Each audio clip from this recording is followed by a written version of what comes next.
Hi guys, right, okay, here we go. It's the last one in the series of the Barry J. Freeman collection. Okay, also, as promised, stated in the first video that I have, in my box of tricks here, I've got all the prints from the calendars that I said about that have all these pictures in. Romance with Steam. So what I should do, I shall get this out and show you all later. I've got quite a few bits of stuff in here that I've collected. Some cigarette cards and what have you, some ABC books that I've acquired. Just to give you a little taster, there we go. As you can see, they're from calendars, so I've left a bit of a thing, but I've also kept these from the back as well. They're good for like little miniatures. They're at the back from the. So there you can see there's an A1 peppercorn. There's a nice castle class. All different ones, and they're all featured as big prints as well. There we go. So that was the castle class.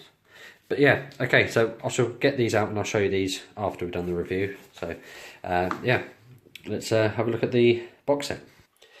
Right, yeah, so here it is. It's the last one in the series. On the back, it has the last two.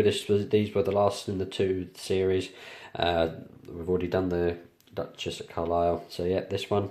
The date with the Duchy pack, limited again to 1,000. Has a very attractive castle class engine and chocolate and cream XGWR Briar Mark 1 coaches with Royal Duchy nameplates. Alright, so here we go.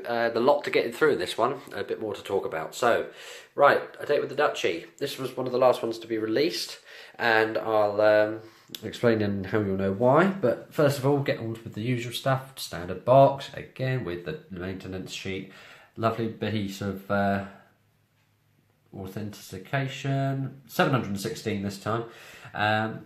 Moving on to the actual print itself. This one came in a tissue wrap sleeve, not the usual plastic sleeve, so it's not in a protective sleeve. Others may vary, but yeah, this print, it's absolutely just says it all really. Don't need to say anything much more than that one. Absolutely beautiful. So, yep, worthy of a print on the wall in a picture frame. Okay, so first things first, a little added addition to this. You get an etched nameplate of the Royal Duchy, which will sit on the front of the loco, and it's got space for it. They recommend using a bit of blue tack or something like that. But yeah, that comes with that, along with a decoder sleeve as well. Now this actually has sound fitting. I've just read, so yeah, that's a bit of a bonus if you're a DCC user. But other than that, I'm not. I'm DC, and in the light, castles are obviously, you can't say they're all your favourite, but just looking at that, there's so much going on, and they're just a beautiful, powerful machine.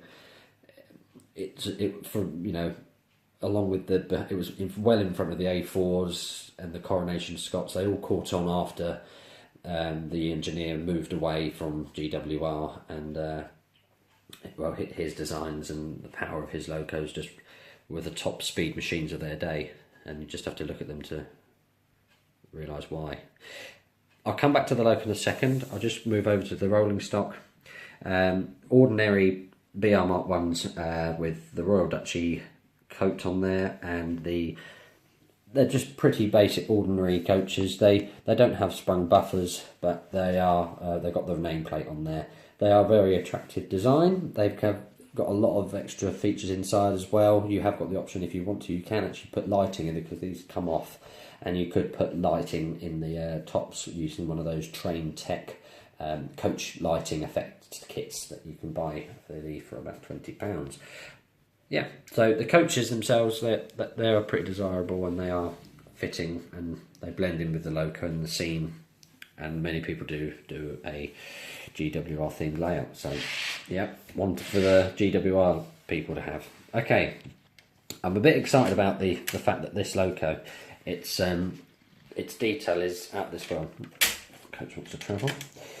Okay, I'll just go to the tender first. So here we have the tender. Rivets outstanding. The detail on it, it's just top notch. 10 out of 10. Sprung buffers, what we'd like to see. The coal as well, that looks real for a change. You can tell this is a later design again because it has the plug that you have to put into the bottom of the tender, the little white socket. But the actual design, the actual detail on this particular loco is absolutely wonderful. It's even down to the tiny little mini buffers, which are also sprung on the tender. Yeah, there's sprung buffers on the inside of the tender for when it was coupled up. But this is the main reason. Just look at that. That is what you call a detailed cab interior. I have seen more and more becoming like this and as standard.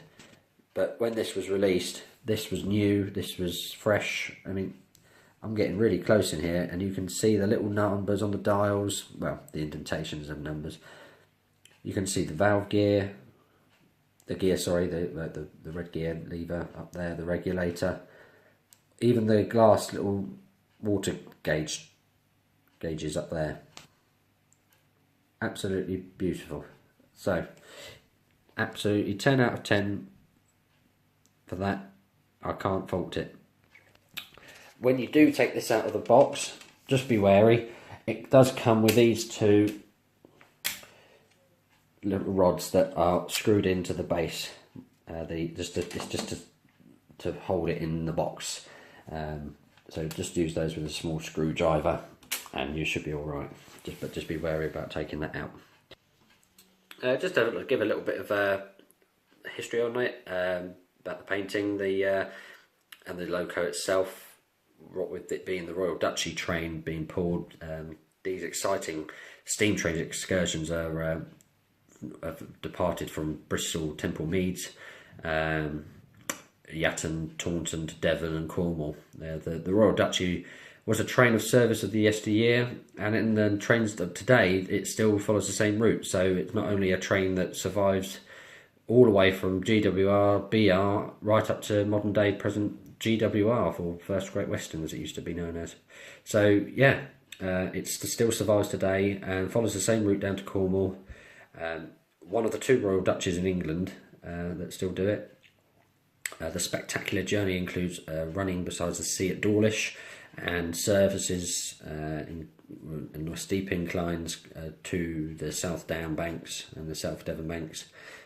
Barry set the date of this painting in the summer of '57 during the days of when the Western region went through a period of creating named trains, and their colours were once more painted in the chocolate and cream colours of GWR old style, which is the rolling stock here. Taunton Castle was chosen as its named of the loco, as it was one of the last castles to be built at Swindon, which complements this train perfectly as it goes through Taunton, and it's on that route as well. Collett's Class 460, Taunton Castle is pulling these 3 BR Mark 1 coaches with a lovely little header board to go with it as well. I'd love to add that at a later date, but yeah, let's get her on the rails. Okay, here we are on the layout. So, thanks for joining me again, and what we'll do, we'll just link her up with the coaches and get her on the move.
Alright guys, well I hope you've enjoyed the series that we've been filmed with the all 5 now completed.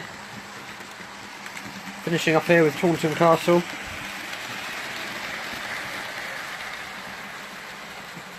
Again, sorry for the lateness for the last 3 instalments, but as you can imagine, it takes a lot of time to get these engines prepared, unboxed, reboxed, filming, editing, and then finally posting. So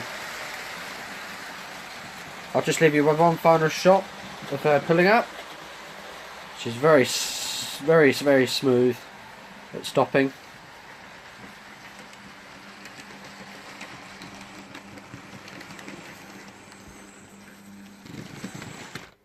And we'll go and have a look at those prints that I was talking to you about earlier. Right, okay then, so see you in a minute. Okay, so I've only managed to put 9 out at a time, but I shall just go over a few of them each. Just remember there's 3 lots of 24 here, so and they're all different. There are some others by other artists, but the predominant ones are Barry Freeman. So all these paintings are absolutely stunning. If you put a message underneath, I'll gladly do a slideshow of every single one of them. And I can go through them all, because as you can see there's quite a lot here. I'll just keep putting some up. So we have the fireworks, which we've done. First of the day. Even the little narrow gauge ones. Some bulldogs. Return to base, firm favourite. That's the Battle of Britain Tangemere. This one's quite special, as it's where I volunteer at the railway. So yeah, that's Queenton. And another one. Nice picture of Green Arrow here. Penryn Storms called that. Another fireworks at Chilcompton from another calendar. I did do some duplicates. The Land of the Lost Continent. Days of Red and Gold. West Somerset Steam. So this is actually down by the West Somerset Railway, Taunton to Minehead. This is lovely, this picture. As I've just recently been on there, and this is still exactly like it. This is. So yeah, that's great. That is. Gateway to Snowdonia. That's a stunning picture. That is, with the castle at the back. Star quality. It keeps going on and on and on. But yeah, these are just some of them. There's still a whole wad. I'll just keep putting them out. You can have a look. And if you would like me to, I will. Just put me a little message, and I shall set up a slideshow showing every single one. And I'll just play it through. It will last a good few minutes. But yeah, just to give a reflection of how many there are. That's how many more there are. I could be here all day. So, just seen some frosted snow. I'll just pick that one out. That's the last one. Yeah, Winter Wayfares. Lovely. The Coronation Scott. Okay. Well, thank you very much, guys, for watching.